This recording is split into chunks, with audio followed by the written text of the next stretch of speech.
Saudações dermatológicas.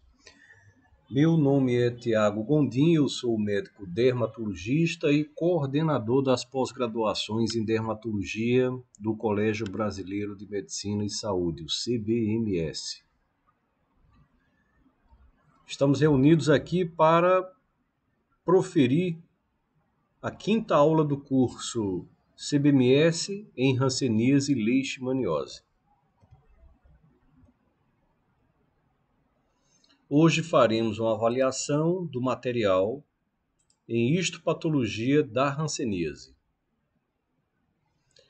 Então, a princípio, separei um artigo de 2019 para que a gente faça um breve resumo do que veremos a seguir. Então, o nome do artigo, que é um artigo original, é Diagnóstico histopatológico diferencial entre hanseníase e leishmaniose. Em verdade, a importância desse artigo até se confunde com o próprio curso que ora apresentamos, visto que temos aqui uma relação entre hanseníase e leishmaniose. E o nosso curso é um curso de hanseníase e leishmaniose. Então, repetindo o nome do artigo, Diagnóstico histopatológico diferencial entre hanseníase e leishmaniose tegumentar americana em pacientes de um hospital público em Recife, Pernambuco. Um artigo de 2019. Então, ele começa informando, tema que nós já dominamos, que a hanseníase é também uma doença infecto-contagiosa crônica, causada pelo Mycobacterium leprae.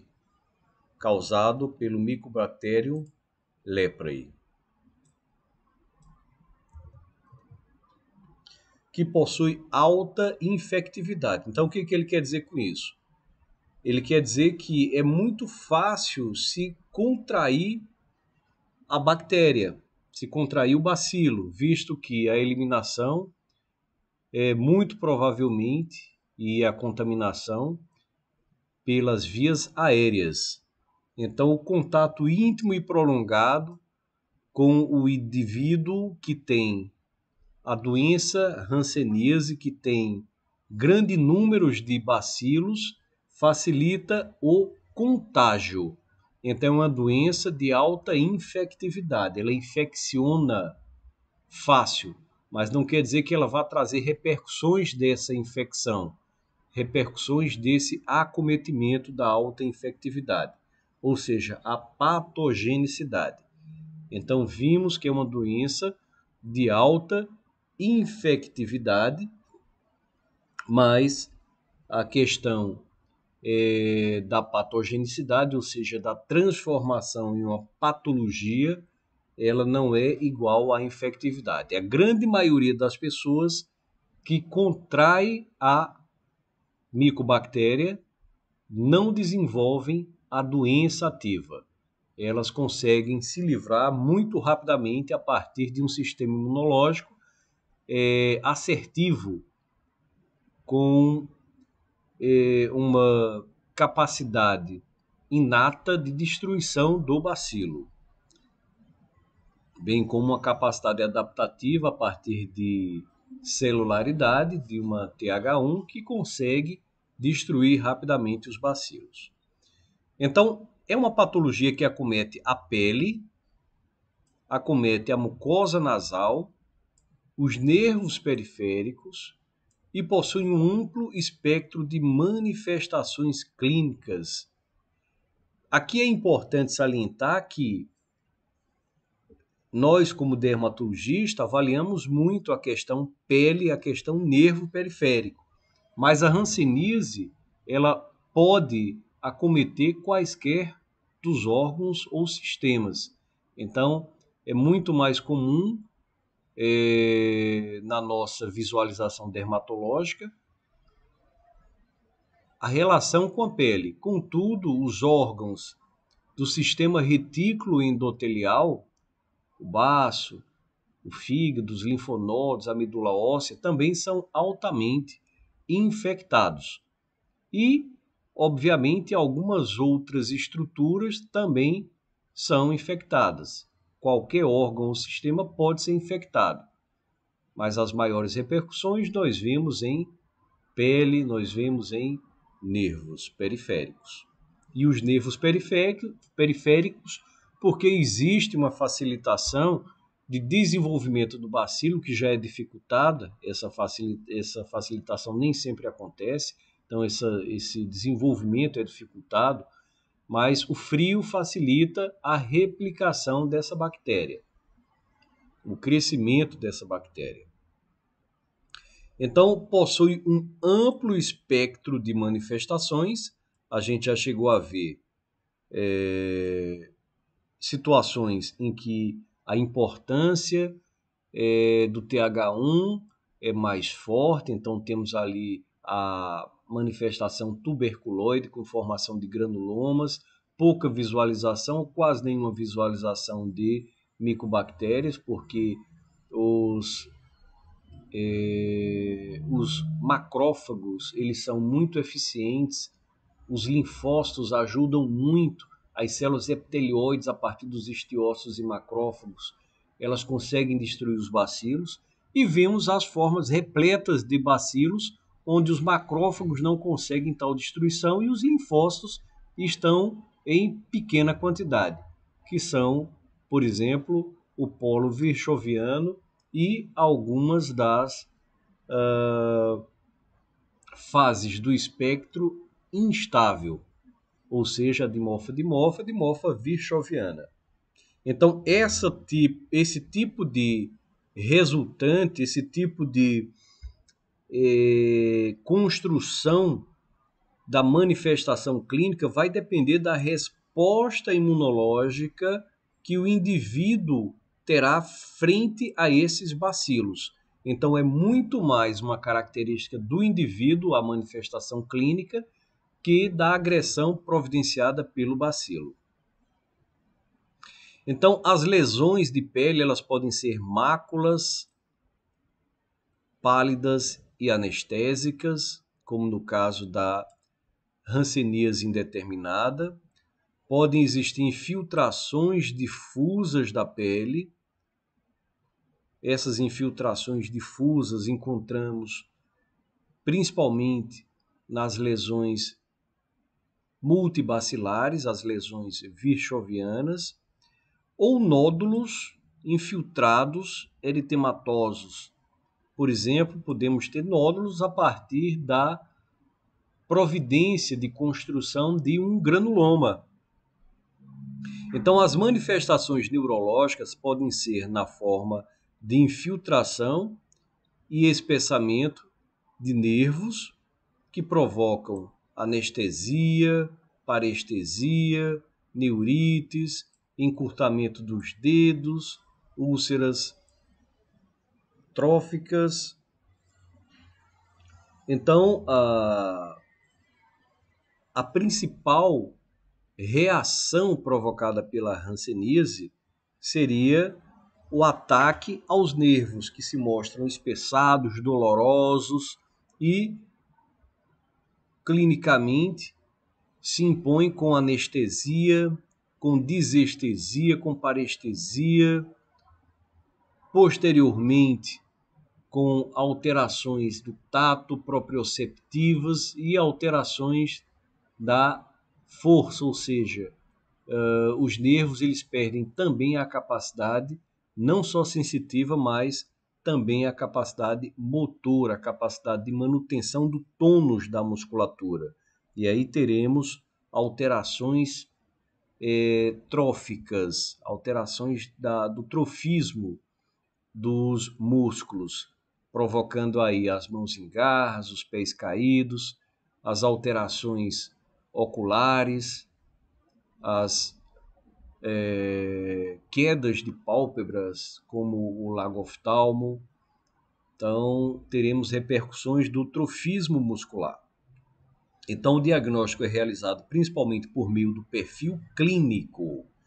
Então, a gente diz que o diagnóstico de hanseníase referencia o substrato clínico frente a um meio epidemiologicamente típico, que é que eu quero dizer com isso? Eu quero dizer que em um meio onde existe uma epidemiologia, em um meio onde existe uma endemia de hanseníase, o diagnóstico é dado por aspectos clínicos apenas. E esses aspectos clínicos são a presença de uma lesão na pele, o espessamento neural e perda de sensibilidade. Lesões de pele, espessamento neural e perda de sensibilidade. Quanto ao perfil epidemiológico do paciente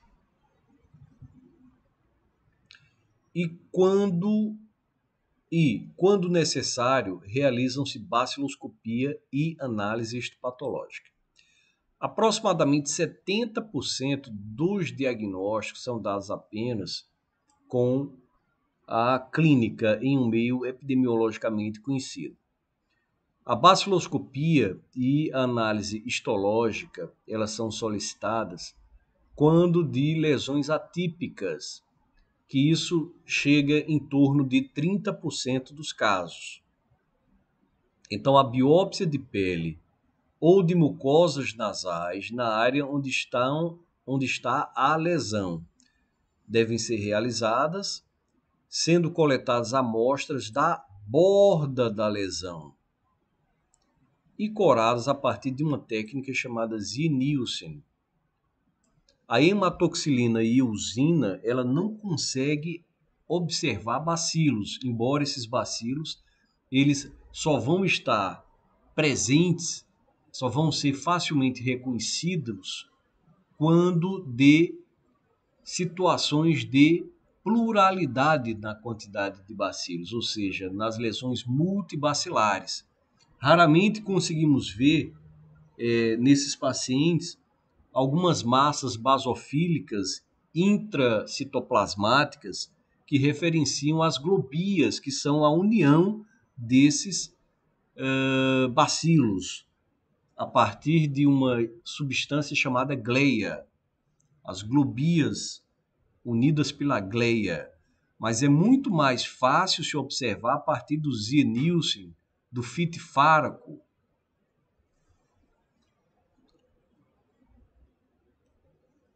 Então, a estrutura da lesão que deve ser avaliada pela biópsia é a borda da lesão. E devemos aprofundar até o tecido celular subcutâneo.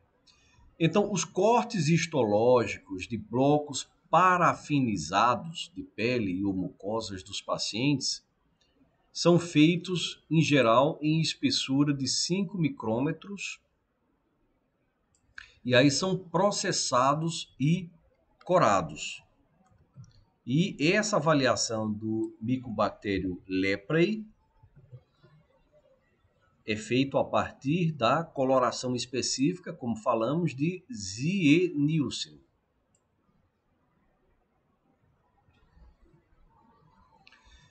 Em geral, nós podemos observar infiltrado de estiócitos e linfócitos. Os linfócitos são mais aparentes nas lesões paucibacilares, enquanto os estiócitos, os macrófagos, eles terminam tendo uma quantidade muito grande quando das lesões virchovianas, visto que não há uma eficiência desse macrófago em destruir o bacilo. Então, o macrófago termina se multiplicando, existe uma multiplicação desses bacilos, e esses bacilos, eles são intracitoplasmáticos, eles são de vida intracelular, então eles vão ocupar os interiores, provocando acúmulo de lipídios pela tentativa de destruição desses bacilos pelo macrófago, e as células ficam espumosas. Então, esses estiócitos modificados de citoplasma claro são chamados de células de Virchow.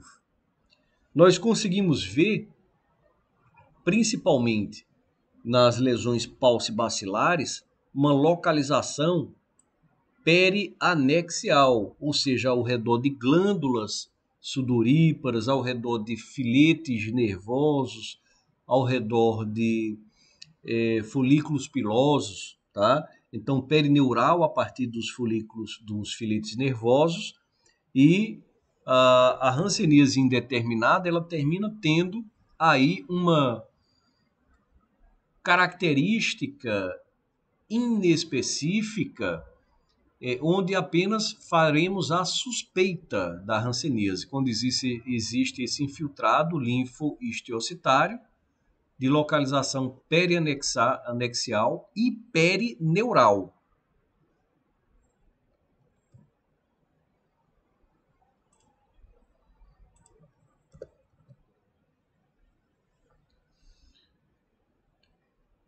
Então, temos aqui uma fotografia de um material histológico, onde observamos esse infiltrado linfohistiocitário ao redor de vasos, ao redor de nervos e ao redor de glândulas.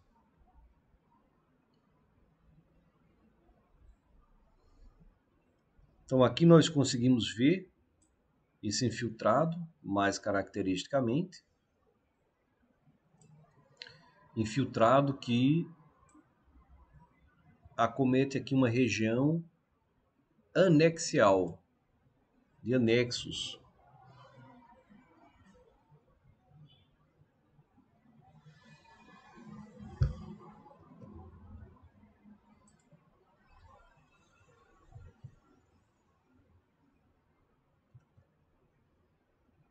Então, vemos uma dermatite linfocitária profunda no aumento de 10 vezes, com forma indeterminada de hanseníase.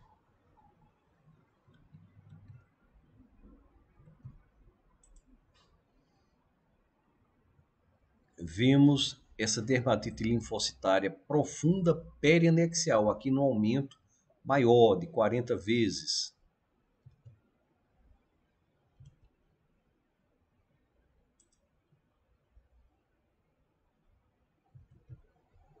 Então aqui já vemos, observamos essa infiltração perivascular.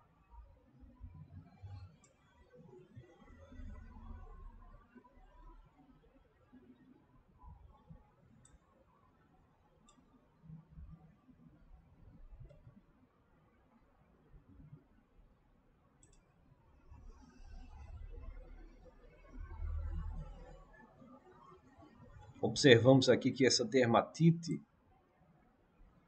esse infiltrado, ele acontece mais aqui na região superior, superficial da derme.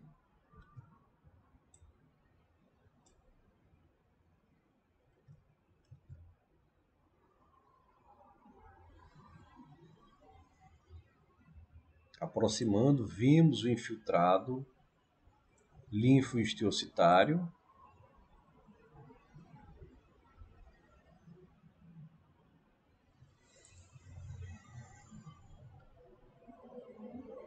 E aqui conseguimos ver uma infiltração dos filetes nervosos. Então temos um processo linfohistiocitário também. Então um aumento de 40 vezes que a gente observa na hanseníase indeterminada, essa dermatite linfocitária com agressão neural. Então aqui nós observamos mais em níveis mais profundos.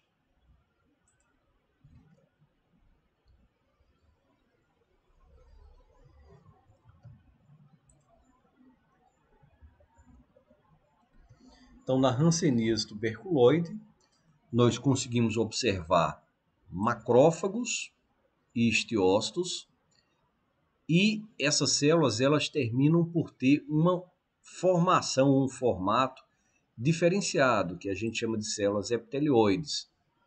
Elas participam na formação dos granulomas. Então, elas se especializam em células de contenção no granuloma, células de destruição desses bacilos. É muito comum que haja atrofia na epiderme. Então, por conta desse processo inflamatório que muitas vezes toca a epiderme. Já na hanseníase virchoviana, nós observamos esses macrófagos carregados de bacilos. Os macrófagos aqui não têm poder de destruição dos bacilos. Então apresentam um citoplasma vacuolar espumoso. Esse citoplasma vacuolar espumoso se deve a uma degeneração lipídica no interior do citoplasma, que é o que a gente chama de célula de Virchow. E nessas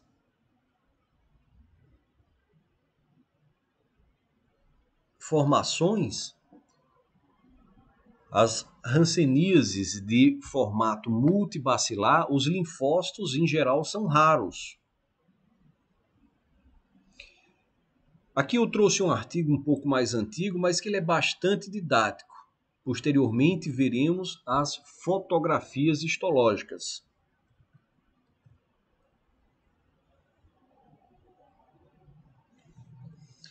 Então temos um artigo aqui de 2011, da revista Hospital Universitário Pedro Ernesto.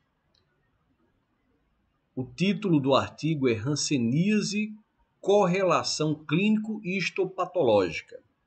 Então, um artigo bem didático, que começa informando na sua introdução sobre a característica contagiosa e de grande importância epidemiológica. Lembra que os países, eu vou chamar de em desenvolvimento também, como Brasil e Índia, são os campeões, sendo a Índia o campeão mundial de hanseníase. Então, o diagnóstico é a partir de avaliação clínica. Então, a princípio, não precisamos de nenhum exame para o diagnóstico de hanseníase, sejam eles baciloscopia, histopatologia, avaliação de anticorpos. Então, o diagnóstico ele é clínico pelo exame dermatoneurológico. É clínico pelo exame dermatoneurológico em uma região onde existe a epidemiologia rica para a hanseníase. Então, e onde se aplicam os exames baciloscópicos e histopatológicos? Exatamente, eles vêm para suprir uma dificuldade diagnóstica que acontece em torno de 30% de lesões atípicas. Então, são esses casos duvidosos. Então, essa histopatologia, muitas vezes a importância dela se dá para a classificação. E já foi mais importante quando o tratamento ele era muito desigual. Hoje nós temos um tratamento que diferencia em relação a tempo. Houve um período, e nós conseguimos observar isso claramente, que os médicos, no temor de tratar uma multibacilar como paucibacilar, quando existia dificuldade na classificação entre tuberculose e virchoviana, embora isso não devesse acontecer, não deveria acontecer,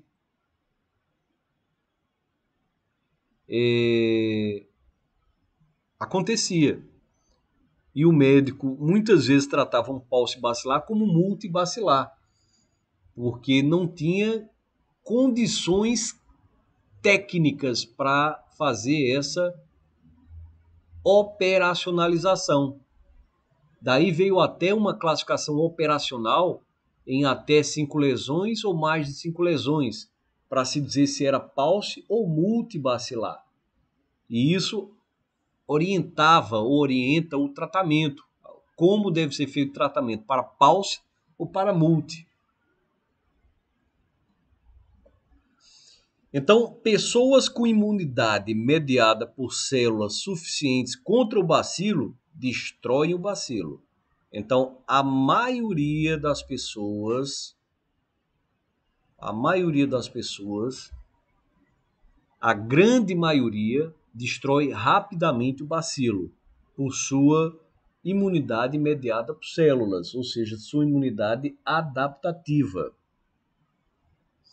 O artigo lembra que a biópsia deve ser coletada a partir da borda da lesão. Isso vimos no artigo anterior também. Sempre fixada em formol a 10% e devem atingir a hipoderme, uma vez que em algumas situações a visualização desses granulomas é profunda. Os granulomas estão profundamente inseridos. Então, sempre deve-se fazer pelo menos 2 colorações. A hematoxilina e eusina, que não consegue ver os bacilos, muitas vezes se observam apenas massas basofílicas intracitoplasmáticas nos estiócitos, que poderiam referenciar essas globias, mas devemos fazer a coloração de Wade ou Fit Faraco. Wade ou Fit Faraco. Então, vimos no primeiro artigo a observação sobre Zienielsen. Coloração que avalia a capacidade alcoácido resistente. Aqui estamos falando na Wade ou Fit Faraco.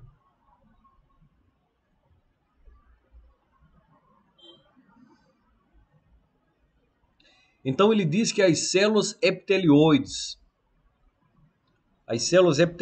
para o polo tuberculoide são importantes e os macrófagos espumosos para o polo vichoviano são importantes. Então, quando observamos o polo tuberculoide, esses macrófagos estão sob forma epitelioide. Quando observamos o polo vichoviano rico em bacilos, esses macrófagos estão espumosos, que são as células de Virchow. Então, aqui ele parte para apontar que na hanseníase indeterminada temos linfócitos, temos estiócitos que fazem uma infiltração leve.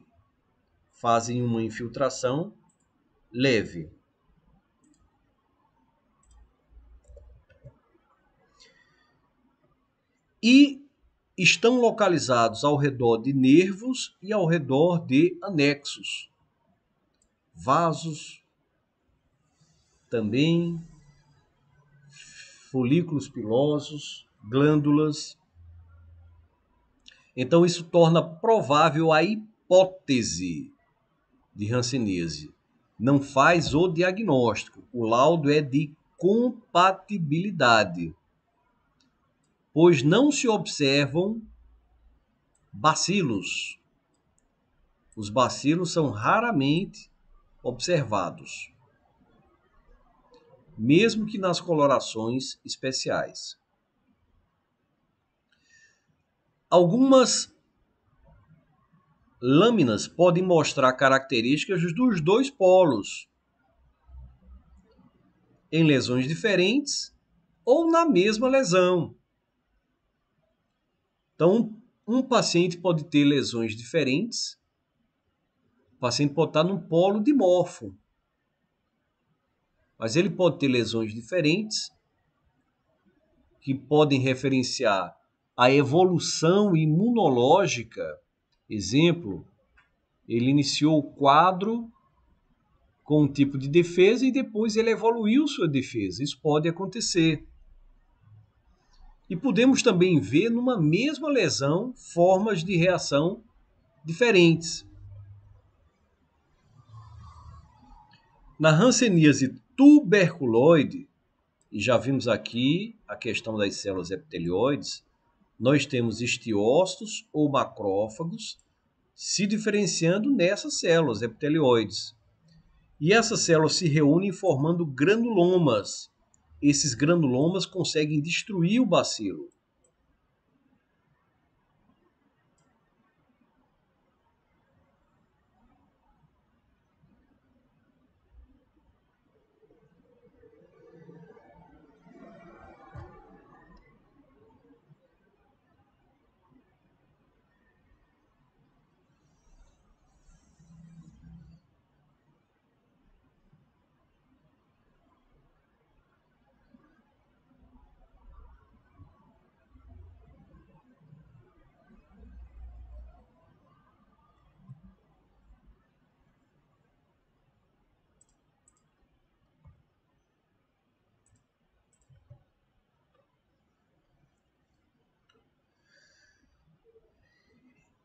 Esses granulomas, eles são superficiais.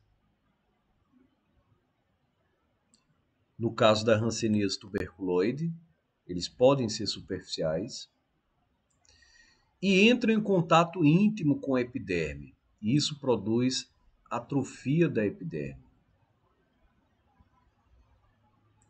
A visualização dos bacilos é difícil, quase não observamos nos paucibacilares. E o laudo também é de compatibilidade, como foi aqui o laudo da hanseníase indeterminada.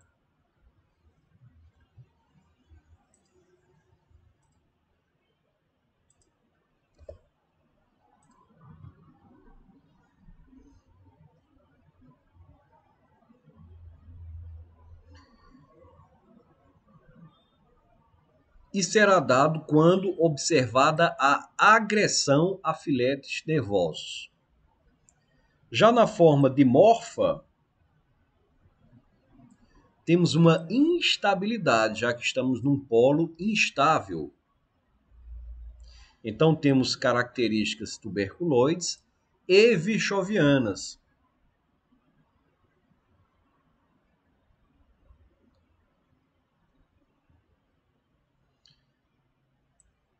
Na hanseníase virchoviana, esses macrófagos chamados células de Virchow,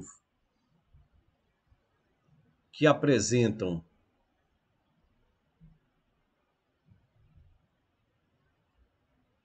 gordura, apresentam uma degeneração lipídica.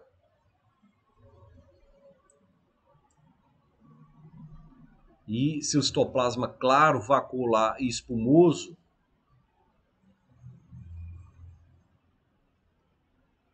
faz a célula então de Virchow. Devido à grande quantidade de bacilos, existe um contínuo afluxo de estiócitos. Então, lota a derme de estiócitos, fazendo um infiltrado compacto. Porém, existe uma faixa chamada faixa de Una, que é uma divisão colagênica da epiderme até esse infiltrado. Então, sempre existe um infiltrado separado por uma faixa colagênica chamada faixa de Una, que separa o infiltrado da epiderme. Então, essa faixa de Una é quase sempre livre nas formas multibacilares, a menos que exista algum granuloma de expansão que faça com que haja uma compressão. Por exemplo, nas formas dimorfa, que trazem alguns aspectos mais aproximados ao polo tuberculoide. Então, a dimorfa virchoviana e a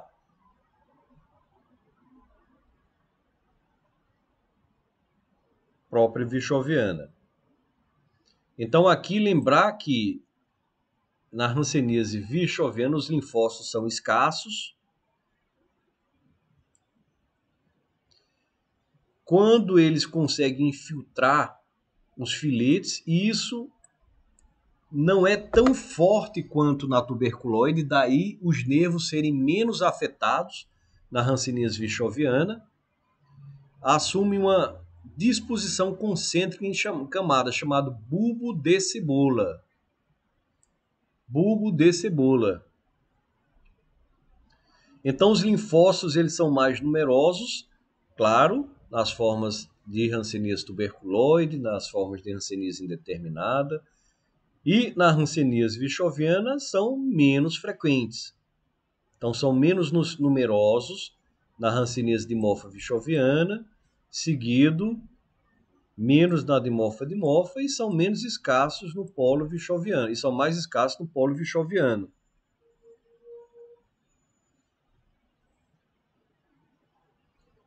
Então a tuberculoide ela mantém muito mais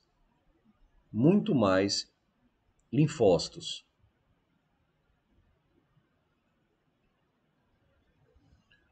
O acometimento da epiderme pelo infiltrado inflamatório do granuloma é inconstante no dimorfo tuberculoide. 70% dos casos de hanseníase estão definidos pela análise dermatoneurológica. Então, exame clínico. A necessidade de histopatologia só vem em 30% dos casos que mostram lesões clínicas atípicas. Existe um subtipo raro chamado histoide. Nesse subtipo histoide, onde existe um formato multibacilar, ele pode ser uma lesão primária ou pode ser referência a um tratamento irregular com monoterapia sulfônica. Está associado à resistência medicamentosa e tem como característica clínica a formação de pápulas ou nódulos firmes, brilhosos, eritematosos, acobreados, que surgem de pele aparentemente normal. Aqui temos numerosos bacilos e numerosos histiócitos fusiformes, xantomizados, entrelaçados, com um grande número de bacilos no seu interior e ainda circundado por uma pseudocápsula, essa cápsula de fibras colágenas. Essa é a forma de Wade, é uma forma rara, um subtipo histoide,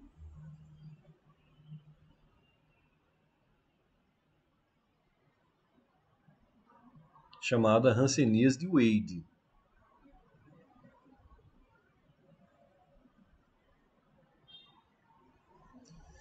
Na hanseníase de Lúcio, outra apresentação clínica rara, temos tendência por fenômenos tromboembólicos e extravasamento de hemácias.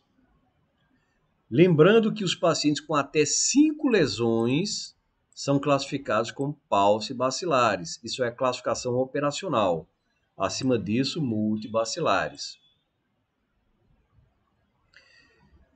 O artigo lembra que na histologia de pequenas lesões de aspecto tricoftoide, ou seja, que parecem com fungos, essa caracterização ela termina sendo um pouco diferente. Por quê? Você pode ter inúmeras lesões tricoftoides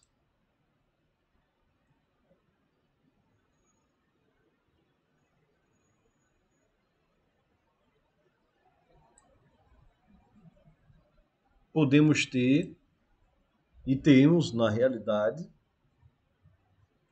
granulomos epitelioides, ou seja, informando ser uma patologia paucibacilar.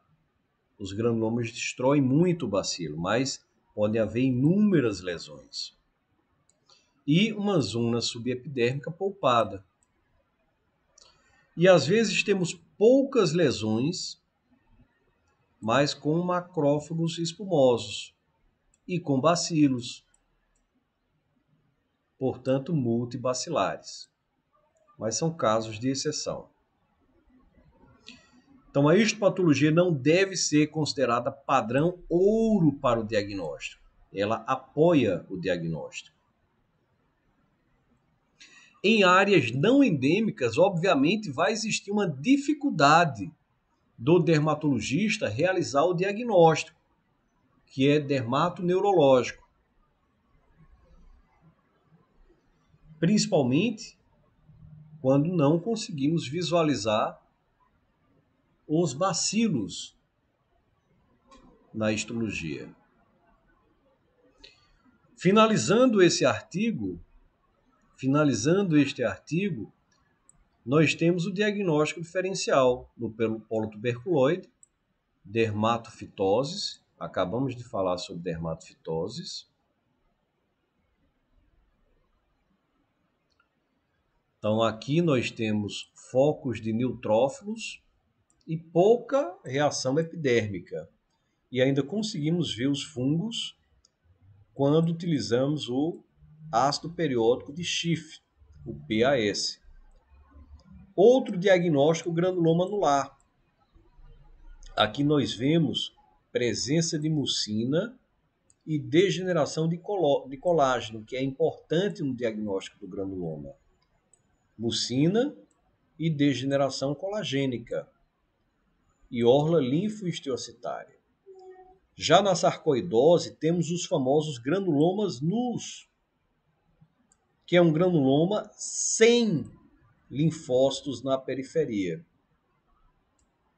apenas com células epitelioides ao centro. E no polo vichoviano, temos a leishmaniose, daí a importância do nosso curso. A sífilis secundária, teremos um curso sobre DSTs. Os xantomas e neurofibromatose. E essas lesões, essas patologias não apresentam infiltrado difuso macrofágico espumoso com as globias, já que no polo vichoviano facilmente faremos o diagnóstico a partir de histologia, com a coloração de fito e fáraco.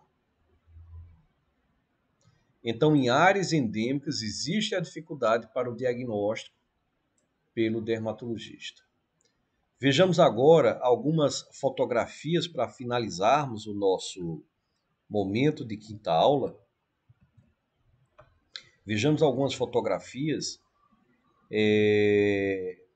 observadas no site da Unicamp.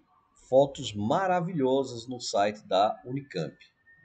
Então aqui nós temos um rancenoma com a coloração de Z-Nielsen. Então nós conseguimos ver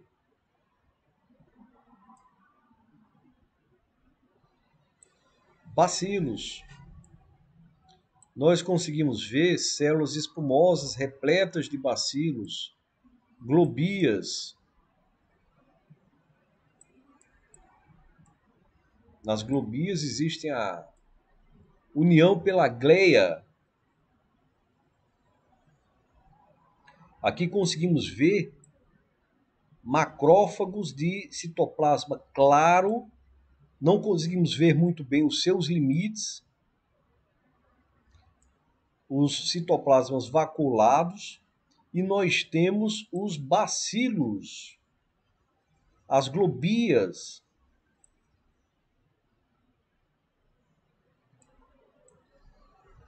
São bastonetes, são bastões. Aqui vemos uma globia. Conseguimos identificar alguns bastões, vários bastões na realidade. E aqui alguns bacilos separados. Vejam essas globias.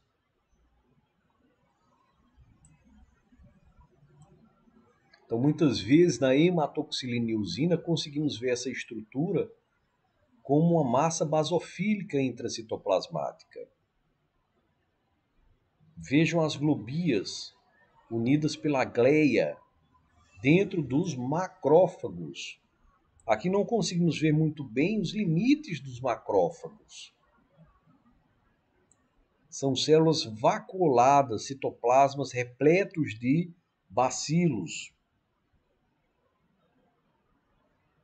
Mais uma vez, as globias.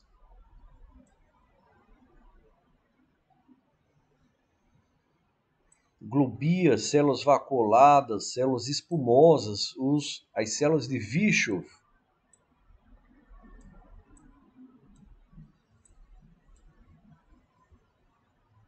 Aqui nós já temos um nervo, onde na sua porção superficial ainda existe alguma estrutura anatômica preservada, com células de Schwann. Já na porção mais profunda, observamos grande quantidade de colágeno. Isso significa fibrose. Colágeno, colágeno, colágeno, colágeno. Aqui conseguimos ver as células de Schwann, essas células com esses núcleos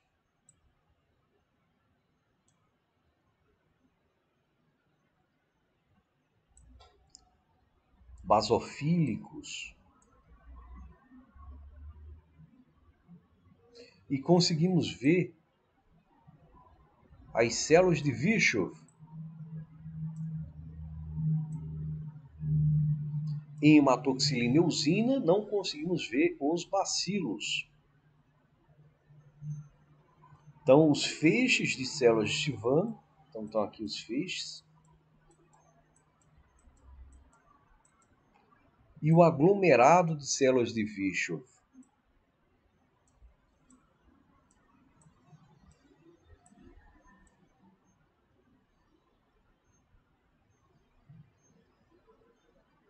Então, o aspecto vaculado e os limites imprecisos das células de Virchow.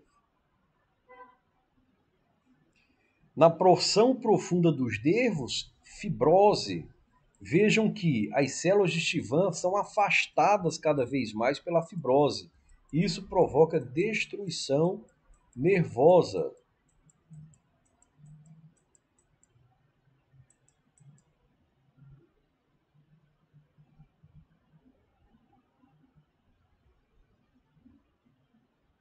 Alguns feixes nervosos remanescentes sendo rechaçados pelo colágeno. Então, esse nervo está sendo destruído.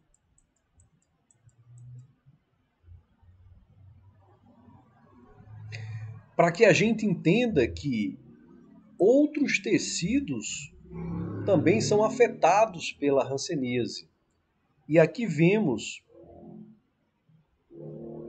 células de Virchow, células vacuoladas no baço.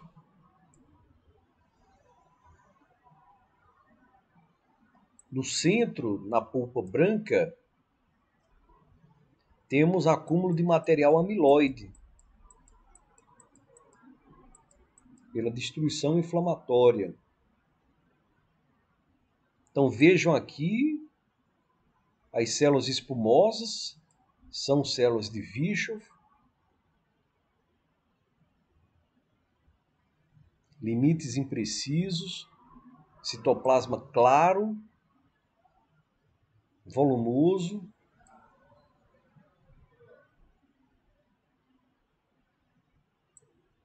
material amiloide ao centro, material amiloide. O material amiloide aparece quando existe destruição. É como se houvesse substituição também por fibrose. Um nervo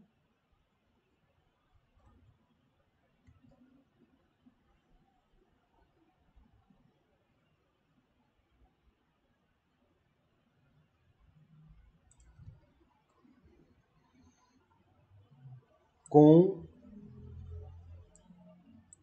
tubérculos dentro dos seus endoneuros, fibrose no epineuro e no perineuro, zonas de necrose caseosa,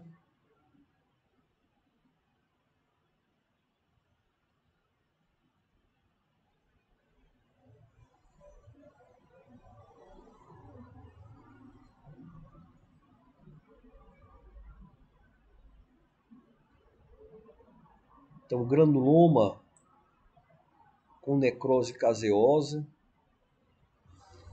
fibrose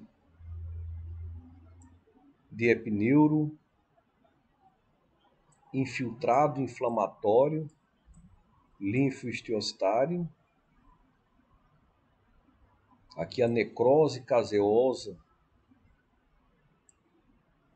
a fibrose, vemos bastante fibras colágenas, e a formação dos granulomas, que vemos a necrose caseosa, aqui já a formação dos granulomas,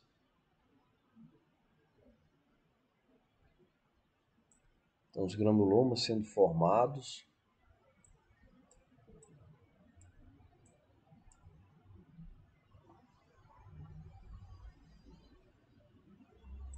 que já é um início de formação caseosa,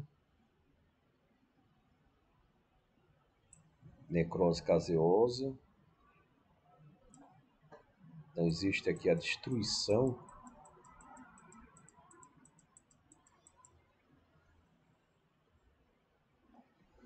e as células epitelioides, que são formadas de macrófagos, que assumem esse aspecto epitelioide no granuloma para destruir os bacilos. Também essas células, elas se juntam, né, vários núcleos aqui na periferia, formando as células gigantes. Citoplasma grande, vários núcleos na periferia.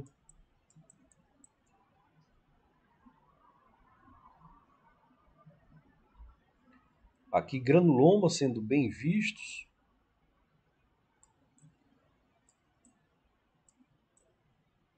Então aqui estamos perante processos inflamatórios paucibacilares. Aqui bastante fibrose no epineuro.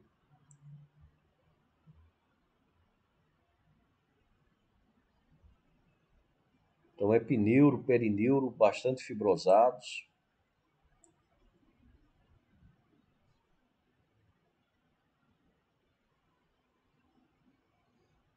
Então aqui a formação dos granulomas compactos, estáveis, células epitelioides ao centro, células linfocíticas, principalmente CD4, células auxiliares no seu entorno, granuloma, infiltrado linfoesteostário, granuloma bem formado, bem estável, fator de necrose tumoral,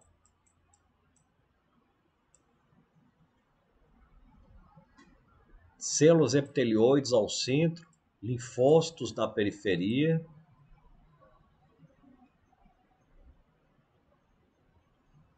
célula gigante,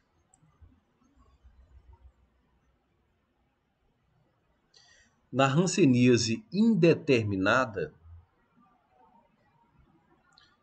nós temos essa formatação de infiltrado linfocitário ao redor de anexos, ao redor de filetes nervosos. Então aqui uma arteríola e o infiltrado linfomonostário ao redor.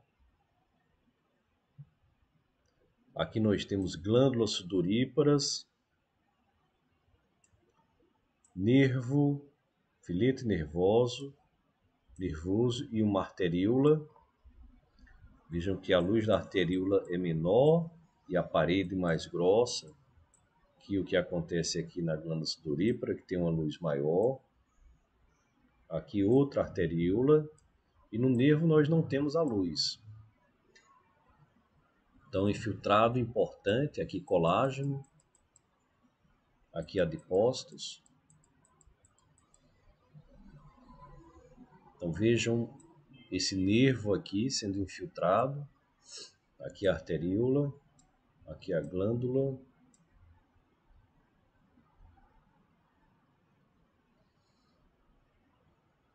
Então, outro exemplo aqui de nervo sendo afetado.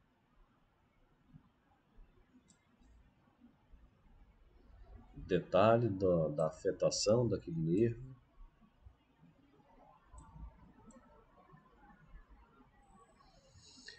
Na hanseníase tuberculoide, nós temos uma reação granulomatosa que pode estar profundamente na derme. Então, a formação de granulomas estáveis.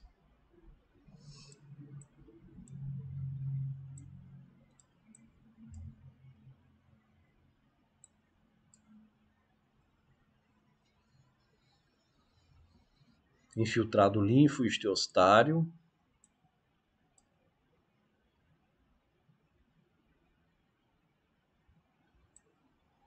Vejam o granuloma, células epitelioides. Infiltrado linfocitário.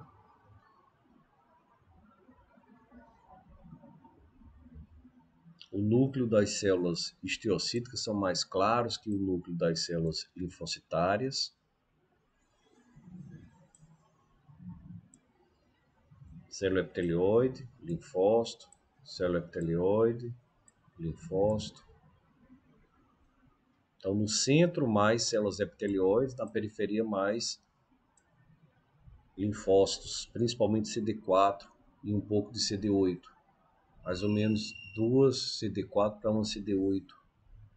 Estabilidade, fator de necrose tumoral trazendo estabilidade. Área de necrose caseosa, bastante linfócito, colágeno.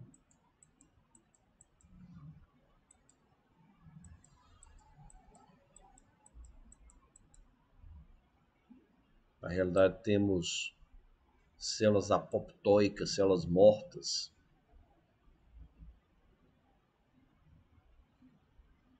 Um granuloma já próximo à derme superficial.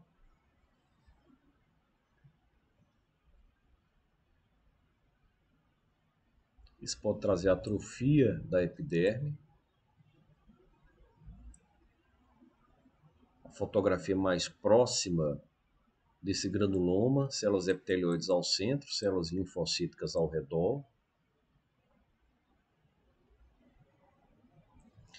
E aqui nós temos uma infiltração multibacilar, infiltração em Virchow, em forma virchoviana.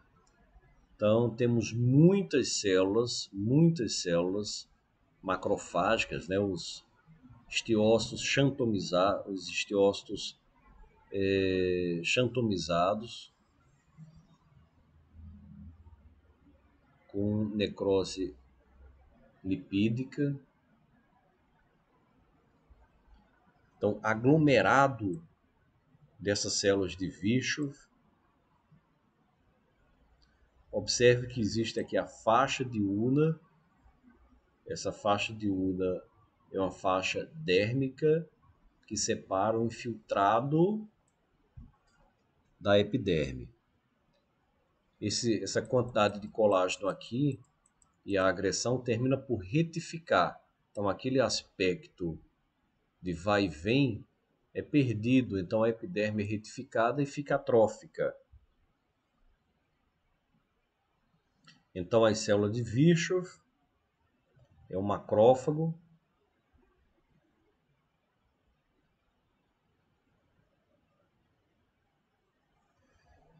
Não conseguimos observar os limites desses macrófagos de forma perfeita. Sabemos que são células espumosas. Muitas vezes conseguimos ver estruturas basofílicas que podem conferir a presença de globias. Estão aqui globias.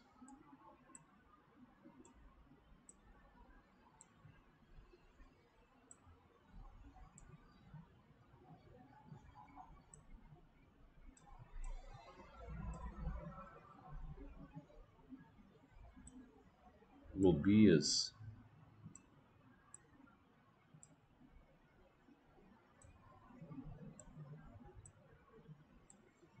que são as associações de bacilos com a gleia.